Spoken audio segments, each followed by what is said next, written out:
ብዝኾነ ጽቡቕ ትምህርቲ ነይሩ ትገላልጽ ኣይኸውን ወላ እቲ ሞዴል ኣመሃህራ ድዩ ኣረዳድኣ ብሓፈሻ ሕጂ ሓደ ሰብ ክምህር እንከሎ ካብቲ ውሽጢ ድዩ ኣይኮነን ትርዳእ ኢኻ ካብቲ ኣዘራርብኡ ክኸውን ይኽእል ክምህረካ እንከሎ ክኸውን ይኽእል ሕጂ እቲ ናትካ ዝነበረ እውን ካብቲ ውሽጢኻ ብስምዒት ወይ ከዓ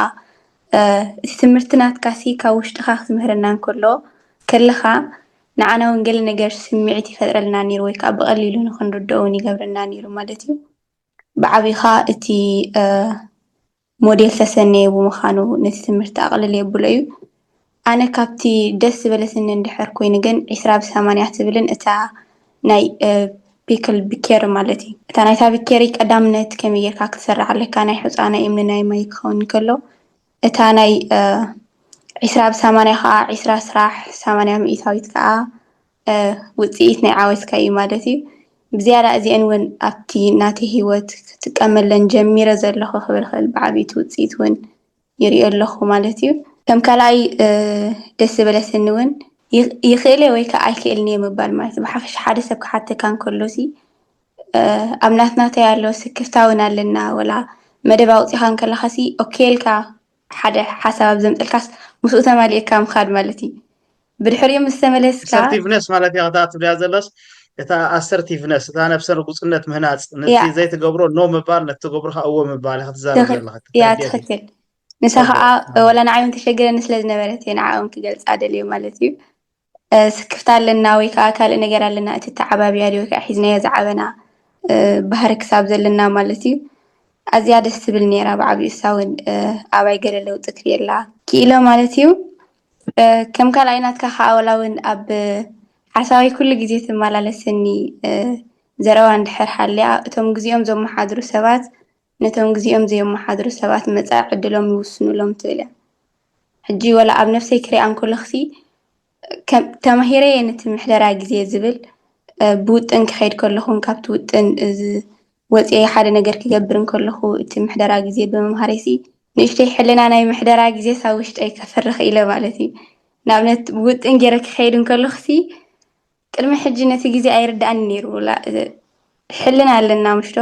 ሕማቅ ክትገብር ከለኻ ፅቡቅ ነገር ክትገብር ከለኻሲ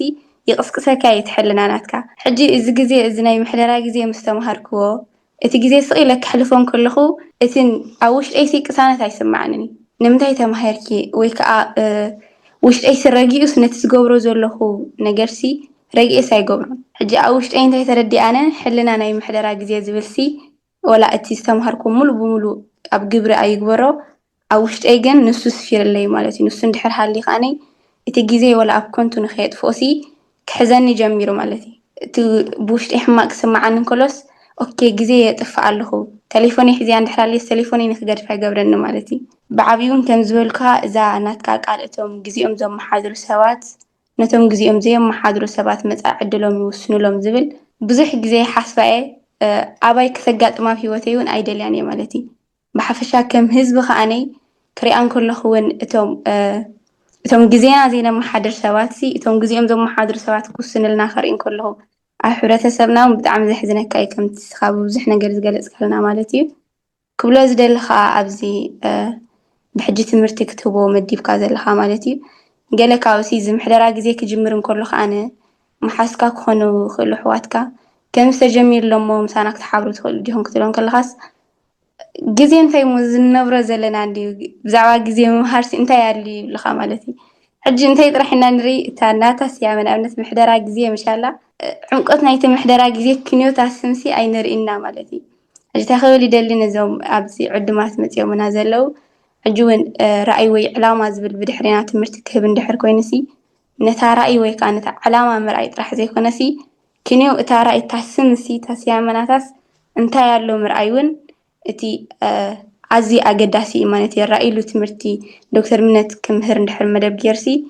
እታ ራእይ ስም ጥራሕ ኣይኮነን እታ ስም ራእይ ትብል ኣይኮነን ክገልፀልና ደልዩ ዘሎ ነቲ ራእይኻ ከመይ ጌርካ ትረኽቦ ብዓብዩ እውን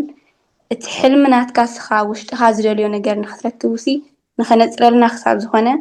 ነቲ ዕድመናቱ ሸለል ተዘይብልናዮ ተመራፂ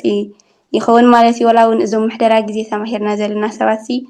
ምሕደራ ግዜ እንድሕር ተማሂርካስ ነየናይ ንኽተመሓደር ኢኻ ተማሂርካዮ ዝብል ሕቶ ይለዓል እዩ ሕጂ ራእይካ ፈሊጥካ ንራእይካ ንክትፍፅም ክሳብ ዝኾነ ምሕደራ ግዜ ተማሂርካ ጥራሕ ስቕ ምባል ዘይኮነ ነቲ ራእይካ ከተመሓድር ክሳብ ዝተምሃርካ ነዚ ብሕጂ ዝመፅእ ዘሎ ትምህርቲ እውን ምስ ዶክተር እምነት ክንሳተፎ ደስ ይብለና። ኣነ ብውልቀይ ክሳተፍ እየ ማለት እዩ። እዞም ዕዱማት ኮይንኩም መፂኹምና ዘለኹም እውን ዕድመ ከቕርበልኩም ንደሊ ማለት እዩ።